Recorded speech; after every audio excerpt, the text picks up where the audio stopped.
रात तूफानी बारिश हो रही थी। बादलों की जोरदार गरज से मेरी आँख खुली थी। जैसे ही मैंने मुंदी मुंदी आँखों से अपने बराबर वाली बिस्तर पर देखा तो मेरी बीवी का बिस्तर खाली था। मुझे हैरत हुई थी, उस तेज़ बारिश में वे कहाँ गई। मैं उठकर बैठ गया। हमारा घर चारों कमरे पर मिला हुआ था। बाहर बहुत ही बड़ा सहन था। मैं उठकर अपने कमरे से बाहर आया। लॉन्च भी खाली था। मैं दूसरे कमरे में चला गया तो वे भी खाली था। मुझे अब हैरत हुई कि इस वक्त मेरी बीवी कहाँ गई तो कहाँ गई, लेकिन लॉन्च का दरवाज़ा मैंने खोला जो बाहर सहन की तरफ खुलता था। बस वही एक जगह बची थी देखने वाली, लेकिन मेरी बीवी को बारिश से बहुत ही डर लगता था। जब भी बारिश होती थी वह खौफ के मारे घर में कमरों में छुप जाती थी। कभी कभी तो शाम के वक्त बारिश के होने के लिए मैं उसे कहता कि कभी तो मेरा साथ दे दिया करो, लेकिन मरियम हमेशा कहती ना बाबा ना, मुझे बहुत ही डर लगता है। वे बेहद खूबसूरत नाजुक सी लड़की थी। मैं उसे सऊदिया से ब्याह करके पाकिस्तान लाया था। पूरा घर तो मैं देख चुका था, बस एक सहन रह गया था। मैंने जैसे ही दरवाज़ा खोला तो सामने उसे मरियम को घोड़ी की रस्सी खोल रही थी और उसे ऐसी जगह बांधने की जगह ढूंढ रही थी वहाँ जहाँ पर घोड़ा बारिश से बच सके। मैंने अपने सर पर हाथ मारा। मेरी अरबी बीवी दो दीवानी थी घोड़े की। उसी की फरमाइश पर मैंने ये घोड़ा उसे ला कर दिया था।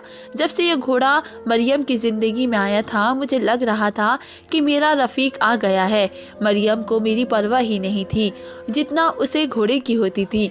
मैं जानता था कि कुछ भी हो सकता है, लेकिन मरियम कभी बारिश से भीग नहीं सकती और रात की बारिश तो उसे इतना खौफ ज़्यादा करती थी कि रात भर वे मेरे पल्लू से लगी रहती थी।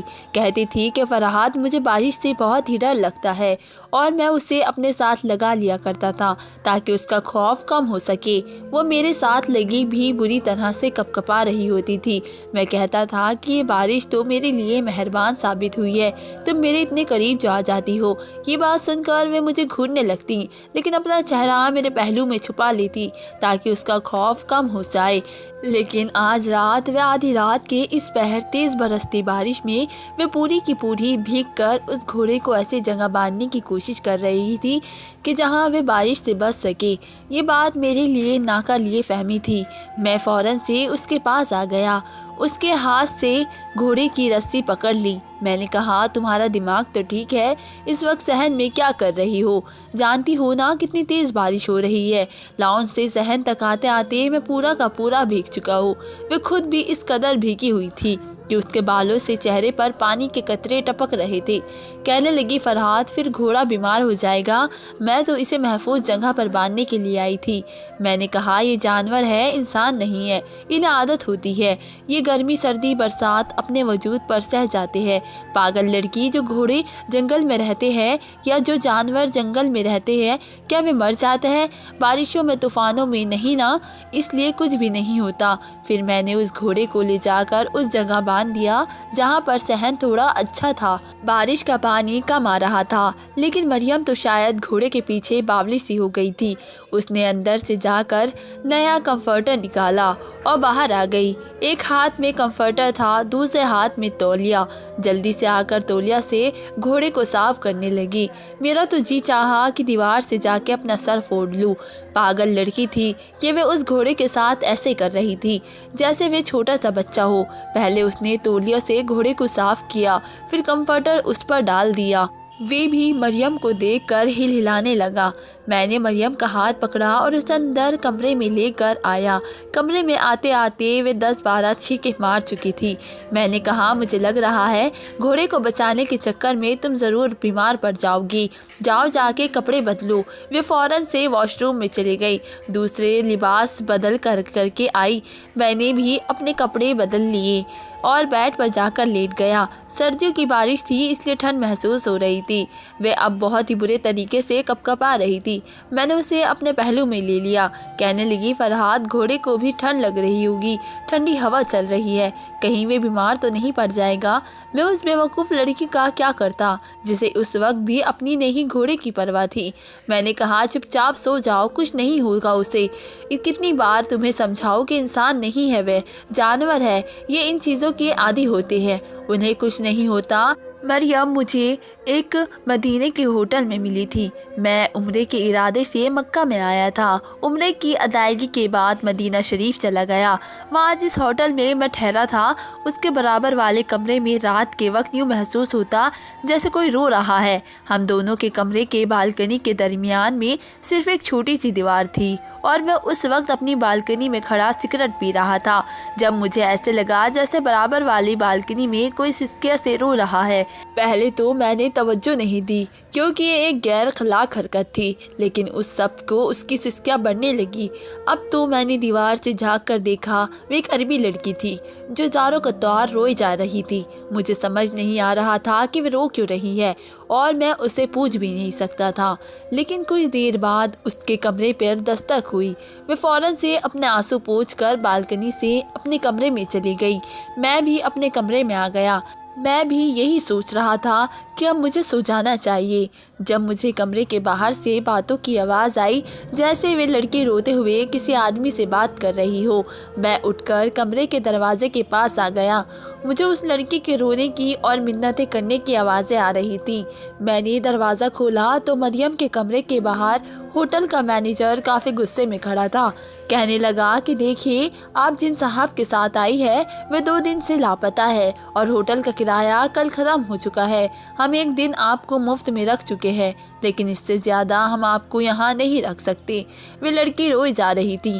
कहने लगी, मुझे नहीं पता मेरा पति कहाँ गया है। मैं यहाँ पर किसी को नहीं जानती, मैं कहाँ जाऊँगी। वे कहने लगा कि अगर आपका कोई घर है तो हम आपको वहाँ पहुँचा सकते हैं। ये बात सुनकर वे बुरी तरह घबराई थी। कहने लगी, मैं बेसहारा लड़की हूँ। मेरे पति ने मुझसे शादी की थी, मुझे यहाँ लेकर आया। मुझे नहीं पता कि अब वे मुझे इस होटल के कमरे में छोड़कर कहाँ चला गया। वे मैनेजर कहने लगा कि अक्सर नौजवान अय्याशी के लिए ऐसे काम भी करते हैं।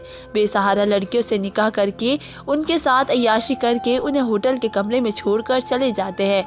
वे उस लड़की से कहने लगा, क्या तुम्हारे पास अपने पति का कोई तस्वीर या उसका कोई कार्ड कुछ भी है तो वे उस मैनेजर को दे दो। वे पुलिस वाले से राबता करेगा ताकि उसके पति तक उसे पहुंचाया जा सके। लेकिन वे कहने लगी कि वे तो 2 दिन पहले जब नींद से उठी थी तो उसका पति कमरे में नहीं था। यहाँ तक कि उस शख्स का सामान भी उस होटल के कमरे में मौजूद नहीं था। वे अपना सब कुछ ले जा चुका था। इस बात से साफ जाहिर था कि वह उस लड़की को तन्हा छोड़कर चला गया था। वे रोई जा रही थी। मैनेजर कहने लगा कि देखो, मैं आपकी कोई मदद नहीं कर सकता और ना ही मैं आपको यहाँ रख सकता हूँ, इसलिए आप इसी वक्त यहाँ से जा सकती है। वह हाथ जोड़कर मिन्नत कर रही थी कि मैं कहाँ जाऊँगी, मैं तो बेसहारा हो गई हूँ। मैं नहीं जानती कि वो मुझे कहाँ से ले आया था। जिस घर में रहती थी हमें बाहर निकलने की इजाज़त नहीं थी। मैंने तो उसी घर में आँख खोली थी और उसी घर में 18 साल गुजार दिए थे। मेरा पति निकाह के बाद मुझे वहाँ से बाहर निकाल के लाया था। मुझे नहीं पता था उस घर का नाम क्या है, कुछ भी नहीं पता। हम अनजान रखा गया था कि हर बात से मुझे लगा जैसे वे लड़की गलत हाथों में आ गई है और घर वालों ने उसे उस शख्स के हाथों बेच दिया था। मैंने मैनेजर से कहा कि उस लड़की को उसी कमरे में रहने दो, उसका किराया भी मैं भर दूंगा। तुम मेरे साथ रिसेप्शन पर चलो, मैं उसके कमरे का किराया भर देता हूँ। मेरी बात सुनकर मैनेजर ने कंधे उचकाए मुझे अपने साथ नीचे लेकर आ गया। मैंने उस लड़की के 8 दिन के कमरे का किराया भर दिया। अगले ही दिन रात के वक्त मेरे कमरे के दरवाजे पर दस्तक हुई। हालांकि मैं उस लड़की के खाने पीने का हर चीज़ के पैसे उस होटल के मैनेजर को दे चुका था कि वह खाने पीने के लिए कुछ भी ऑर्डर करे तो उसे दे दिया जाए। 1 हफ्ता तो मुझे मदीने में रहना था। मैंने सोचा कि चलो हो सकता है कि इस 1 हफ्ते में उसका पति वापस आ जाए। लेकिन अगले ही रोज़ मेरे कमरे पर दस्तक हुई। मैंने दरवाज़ा खोला तो उस लड़की के हाथ में पेपर था। वह रोई जा रही थी। मैंने कहा, क्या मसला हुआ आपके साथ? तो कहने लगी, मैं अपने सामान से अपने कपड़े निकाल रही थी तो मुझे ये पेपर मिला है, ये तलाकनामा है। मैंने पर्चा उससे छीना और देखा तो वाकई उसका पति उसे तलाक देकर जा चुका था। वह रोई जा रही थी। कहने लगी, मैं कहाँ जाऊँगी? ऐसा करे मुझे किसी ऐसे घर में छोड़ दे जहाँ मेरी इज्जत की हिफाजत हो सके। मैं तो खुद वहाँ अनजान था। मेरे पास पैसों की कमी नहीं थी, मैं अकेला ही था। मेरे पापा 1 साल पहले इंतकाल कर गए थे। पहले पापा फिर माँ दोनों मुझे छोड़कर जा चुके थे। शादी भी मेरी नहीं हुई थी और वे लड़की भी बेसहारा थी। बहरहाल अगले दिन मैंने उस लड़की से कहा कि अगर वे चाहे तो मैं उसे अपना सकता हूँ। वे कहने लगी कि वह खुद को मेरे काबिल नहीं समझती। कहने लगी कि उसने उस दिन मैनेजर से झूठ बोला था कि वे बेसहारा लड़की नहीं है, बल्कि वे रियाज के रिहायशी है और एक अमीर घराने की लड़की है, लेकिन उसके घर वाले बड़े सख्त मिजाज के लोग हैं। उसने एक अरबी लड़के से भागकर शादी की थी। दोनों यूनिवर्सिटी में एक साथ पढ़ते थे। अगर अब वे अपने पापा के पास वापस गई तो उसके पापा उसे जान से मार डालेंगे। उसकी बात सुनकर मैंने उससे पूछा कि क्या तुम्हारे पास पासपोर्ट है, तो वो कहने लगी कि उसके पास उसका पासपोर्ट हुए। मैंने उसकी पाकिस्तान की एक टिकट खरीदी और उस लड़की को अपने साथ पाकिस्तान ले आया। अपने घर में मैं ही उसे पनाह दी। जैसे ही उसकी इद्दत ख़त्म हुई, मैंने मरियम से निकाह कर लिया।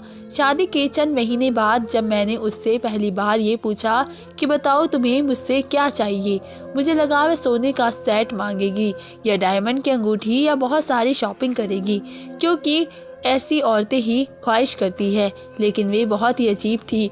उसकी फरमाइश भी अनोखी सी थी। मुझसे कहने लगी कि मैं उसे एक घोड़ा लाकर दे दूँ। उस घोड़े बहुत ही अच्छे लगते हैं। मुझे ये बात काफ़ी अजीब सी लगी थी, लेकिन बहरहाल मैंने उसे घोड़ा लाकर दे दिया। उसे देखकर मैं बेहद खुश हुई। पहली बार मैंने उसके चेहरे पर इतनी बेतहाशा खुशी देखी थी, लेकिन मुझे नहीं पता था कि यह घोड़ा मेरी जानी दुश्मन बन जाएगा।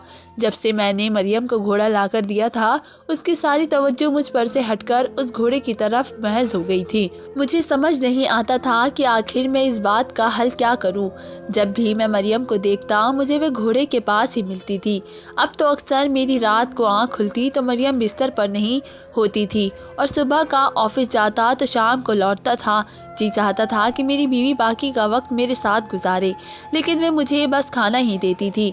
जैसे ही मैं खाना खाता कमरे में जाता, मरियम अपने घोड़े के पास जाकर बैठ जाती। कभी तेल से उसकी मालिश करने लगती तो कभी सर पर हाथ फेरती रहती, कभी उसकी कमर सहलाती रहती। वह घोड़ा भी बड़ा राजी रहता था। मैं तो अब उस घोड़े को हसरत से देखने लगा था। मुझसे खुश नसीब तो ये घोड़ा ही था। लेकिन एक बार जो कुछ मैंने रात को मरियम को उस घोड़े के साथ करते देखा, मेरी तो शर्म से नजरें ही झुक गई। मेरी आँख खुली, मैंने मरियम को बिस्तर पर नहीं पाया तो मुझे बड़ा ही गुस्सा आया। ये तीसरी ऐसी रात थी। मैं थका हुआ आता था, इसलिए बिस्तर खाली देखकर समझ जाता था कि मरियम घोड़े के पास ही होगी और करवट बदल कर सो जाता था, क्योंकि मुझे सुबह उठना होता था। लेकिन आज ये तीसरी रात ऐसी थी, अब तो वे मेरे करीब भी नहीं आती थी। मैं उसके पास आने लगता तो कहती कि अभी मेरा मूड नहीं है, फरहाद प्लीज़ मुझे आराम करने दो। मुझे समझ नहीं आता था कि वे मुझसे कतराने क्यों लगी थी और फिर वजह क्या है। मैं उठकर बाहर आया तो वे घोड़े के पास बैठी थी।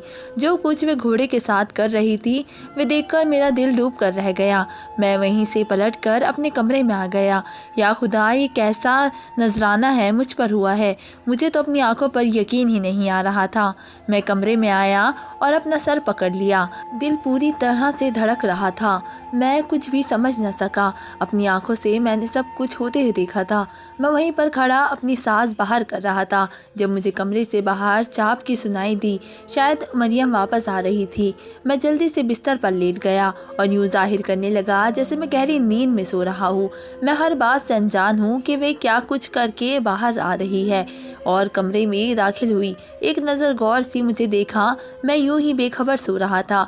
वे जान चुकी थी, इसलिए वे सीधा वॉशरूम जा चुकी और कुछ देर बाद मुझे पानी गिरने की आवाज़ आने लगी और उसी के साथ मेरी आंखें भी खुल चुकी थी। नींद तो मेरी आंखों से कोसों दूर हो चुकी थी। ये सब कुछ क्या था जो मरियम उस घोड़े के साथ कर रही थी? मैं तो यही समझ रहा था कि जैसे पाकिस्तानी औरतें होती है, वैसे ही सऊदी अरब में भी मुसलमान औरतों का रहन सहन ऐसा ही होता है। आखिर को वे भी तो मुसलमान हैं, मगर यहाँ तो सब कुछ उल्टा ही हो रहा था। मुझे अब समझ में आ रही थी कि मरियम ने घोड़ा पालने की फरमाइश क्यों की थी। मैं तो सोच भी नहीं सकता था कि मरियम ऐसी भी हो सकती है। मैं झुरझुरी लेकर रह गया था। उसके हुस्न से मुतासिर होकर मैंने निकाह तो कर लिया था, मगर मैं बुरी तरह फंस चुका था।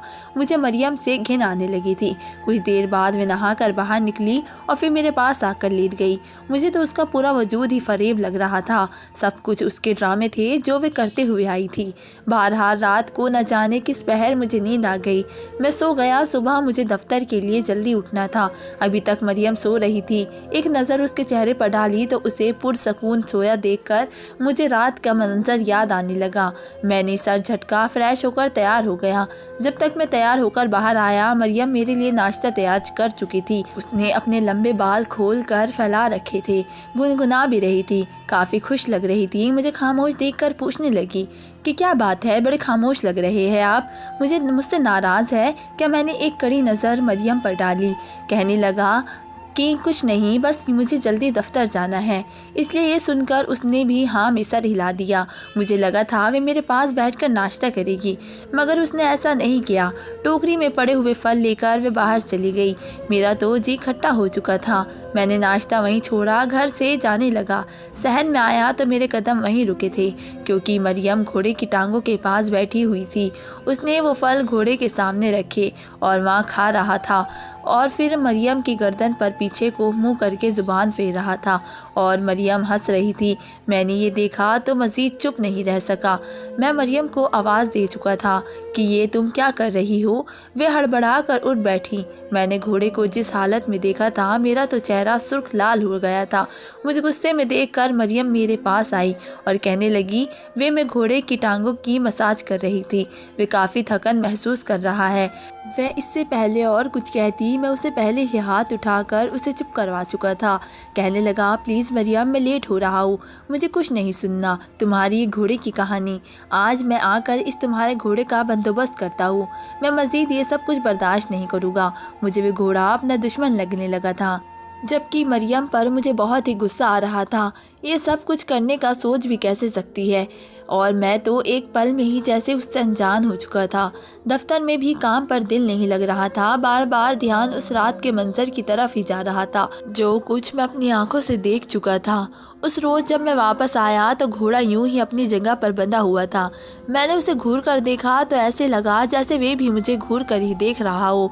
मैं दिल ही दिल में उस घोड़े को उल्टा सीधा बकता हुआ घर में दाखिल हुआ। देखा तो मरियम घर में कहीं भी नज़र नहीं आई। मैं कमरे में गया तो सामने का मंजर देखकर हैरान रह गया। कमरे को सुर्ख गुलाबों से सजाया गया था। वहीं पर ड्रेसिंग टेबल पर बड़ी खूबसूरत कैंडल पड़ी हुई थी। इस माहौल को देखकर मैं हैरान रह गया कि ये सब कुछ किसने किया। तभी एक तरफ से मरियम निकल कर आई। उसने भी सुर्ख रंग की खूबसूरत सी मैक्सी पहन रखी थी। उसको देखकर मैं तो जैसे बहकने लगा। मेरे जहन में कोई बुरी याद बाकी न रही। वे बड़ी मानी खेज नज़रों से मुझे देख रही थी। जैसे ही आकर उसने मेरे हाथ से बैग लिया तो मैंने उसे अपने गिरफ्त में ले लिया। मैं उसके वजूद में से आने वाली खुशबू में बहकता चला जा रहा था। इससे पहले कि मैं अपने लब मरियम के माथे पर रखता तो घोड़े की चिल्लाने की आवाज़ आने लगी। घोड़ी की आवाज़ सुनने की देर थी, मरियम ने मुझे दूर धक्का दे दिया। वे कमरे से भागकर फ़ौरन बाहर चली गई। आज तो मेरा पारा हाई हो चुका था। आज तो इस घर में या तो मैं रहने वाला था या फिर वे घोड़ा। मैं गुस्से से मरियम के पीछे आया, कहने लगा कि खबरदार तुम इस घोड़े के करीब भी गई तो क्या तमाशा लगा रखा है तुमने? मैं इस घोड़े को इस घर में रुकने ही नहीं दूंगा। बस मैं इसे घर से चलता करता हूँ। मरियम की आंखों में तो हैरत आ चुकी थी। कहने लगी क्या हो गया है आपको? मैंने बड़ी मुश्किल से आपके लिए सारा इंतज़ाम किया था कि आपका मूड मुझसे बेहतर हो सके, मगर अब इस घोड़े की वजह से आप अपना मूड तो मत बदलिए, जाने इसे कोई तकलीफ़ हुई होगी। मरियम गई और जाकर घोड़े की टांगों के बीच बैठ गई। जैसे जैसे मरियम उसको सहला रही थी, घोड़ा बिल्कुल खामोश हो चुका था, पर सुकून हो चुका था। मैं जैसे ही कदम उठाता आगे आया तो हैरान रह गया। मरियम उस घोड़े की टांग का अंदरूनी हिस्सा सहला रही थी। मैं दूर खड़ा ये सब देख रहा था। उसकी टांग सहलाने के बाद मरियम कहने लगी कि बस इतनी सी तो बात थी, चलिए अंदर चलिए। मैं वहीं पर रुक चुका था। उस रात का मंजर एक मर्तबा फिर मेरी नज़रों में आ चुका था। मैंने कहा मरियम मुझे सच सच बताओ, उस रात तुम घोड़े के साथ क्या कर रही थी? कहने लगी किस रात? कब? मैंने उससे कहा कि परसों रात जिस हालत में मैंने तुम्हें देखा था मेरे लिए वे नाकाबिले यकीन था। तुम उस घोड़े की टांगों से उससे ज़्यादा मैं कुछ बोलता कि मरियम की आंखें हैरत से फैली। कहने लगी, घोड़े की टांगों क्या? इतना कहने के बाद जो कुछ उसने मुझे बताया वे सुनकर तो मैं शर्म से अपना सर ही झुका चुका था। मरियम कहने लगी कि उस रोज़ जब शदीद बारिश हुई तो मैं घोड़े को बाहर सहन में दोबारा बिठाने के लिए जाने लगी, मगर फर्श गीला था और उस घोड़े के लिए काफ़ी नरम था, इसलिए वे फिसल कर गिर गया था। उसकी टांगों के अंदरूनी तरफ जख्म हो चुके हैं, दर्द भी बहुत रहता है उसे, इसलिए मैं उस घोड़े की टांगों की मसाज करती हूँ। उस रात भी टांगों में शदीद दर्द हो रहा था, उसको मैं उसकी टांगों के बीच में बैठकर उसका मसाज कर रही थी। मैंने खुद भी जब आगे बढ़कर घोड़े की टांग पर देखा तो मैं अंदरूनी जख्म था, जिसकी वजह से वह घोड़ा दर्द से चिल्लाता रहता था। मैंने उस रात भी यही मंजर देखा था। मेरी बीवी घोड़ों की टांगों के बीच में बैठी हुई है और उसका सर उसकी टांगों के बेहद करीब है और वह घोड़ा अपना मुंह मेरी अरबी बीवी के करीब रखे हुए है। ये मंजर देखकर न जाने मैं क्या से क्या समझ बैठा। बहरहाल मैंने अपना सर झटका, उसकी आंखों में मोटे मोटे आंसू थे। कहने लगी, देखिए मैं अपने माँ बाप के यहाँ भी जब रहती थी तो मुझे घोड़े बहुत ही पसंद थे। ये शौक़ मेरे बाबा से मुझसे आया है, ये बड़े वफादार होते हैं। अब देखिए मेरे साथ साथ आपसे भी मोहब्बत करने लगा है और जब हम कोई जानवर पालते हैं तो उसका ख्याल रखना भी हम पर ही मुनस्सर करता है। आप मुझसे नाराज़ मत होइए प्लीज़, मैं आपकी नाराज़गी बर्दाश्त नहीं कर सकती। मरियम के अल्फाज सुनकर मैंने गहरी सांस ली और उसे अंदर लेकर आया। मैं भी भला क्या से क्या सोच रहा था, जबकि ऐसा कुछ भी नहीं था। उसे बस घोड़ों से उनसियत थी। वक्त गुजरा और अल्लाह ताला ने मुझे जुड़वा बच्चों से नवाजा। वो दोनों ही बेटे थे और मुझे मेरी जान से बढ़कर थे। बच्चों में मेरी बीवी ऐसी मगन हुई कि उसका ध्यान खुद ब खुद घोड़ों से हटता चला गया। तो दोस्तों, आपको मेरी कहानी कैसी लगी मुझे कमेंट करके ज़रूर बताएं। मिलते हैं एक नई वीडियो के साथ, तब तक के लिए धन्यवाद।